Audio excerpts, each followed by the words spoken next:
ഓരോ ഇന്ത്യക്കാരനും തലകുനിച്ചു നിന്നുപോയി ഈ ഒരു നിമിഷം. കന്നുകാലികളെ കെട്ടിവലിച്ചു കൊണ്ടുപോകുന്ന പോലെ കാലിച്ചന്തയിലേക്ക്. വല്ലാത്തൊരവസ്ഥ. മൈപ്രണ്ടിന്റെ നാട്ടിൽ നിന്നാണ് അമേരിക്കയുടെ അല്ലെങ്കിൽ ട്രംപിന്റെ പുതിയ നിയമം ഓരോ കുടിയേറ്റക്കാരെയും ഇല്ലീഗലായി താമസിക്കുന്നവരെ കയറ്റിവിടണം. അതിനുള്ള മുന്നൊരുക്കങ്ങളാണ് ഇന്നലെ, അതായത് ചൊവ്വാഴ്ച രാത്രി 3 മണിക്ക് ടെക്സാസിൽ നിന്നും അമേരിക്കയുടെ സൈനിക വിമാനമായ C-17 250ഓളം ഇന്ത്യക്കാരെയാണ് കയറ്റിവിട്ടത്. എങ്ങനെയാണെന്ന് കണ്ടില്ലേ? ഇതാ കണ്ടു നോക്കും. കാലിൽ ചങ്ങലയിട്ട്, അതായത് പല ഗൾഫ് രാജ്യങ്ങളും അല്ലെങ്കിൽ മറ്റു രാജ്യങ്ങളും ഇല്ലീഗലായി താമസിക്കുന്ന അല്ലെങ്കിൽ റെസിഡൻസി ഇല്ലാത്തവരെ കയറ്റിവിടാറുണ്ട്. അതെങ്ങനെയാണ്? വളരെ മാന്യമായിട്ടും മര്യാദയുമായിട്ടാണ് ഡീപ്പോർട്ട് ചെയ്യുന്നത്. പക്ഷേ മൈപ്രണ്ടിന്റെ നാട്ടിൽ നിന്ന് എങ്ങനെയാണെന്ന് നോക്കിയേ.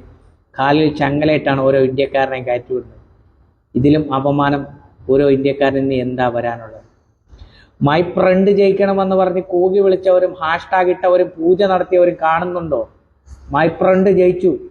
കണക്കും പ്രകാരം 58 ലക്ഷം ഇന്ത്യൻസ് ആണ് അമേരിക്കയിൽ ഇപ്പോഴുള്ളത്. അതിൽ 17 ലക്ഷം പേരും ഇല്ലീഗൽ റെസിഡൻസി അല്ലെങ്കിൽ നിയമപരമായി താമസിക്കാനുള്ള അവകാശമില്ലാത്തവർ. അപ്പോൾ അവരെല്ലാം ഇന്ത്യയിൽ വരുമ്പോൾ മൈപ്രണ്ട് ഇതേപോലെ തന്നെയായിരിക്കും അവരെയും കയറ്റിവിടുന്നത്. ഓരോ ഇന്ത്യക്കാരൻ്റെയും ആത്മാഭിമാനം ചോദ്യം ചെയ്ത നിമിഷം. മൈപ്രണ്ട് ജയിച്ചു. മൈപ്രണ്ട്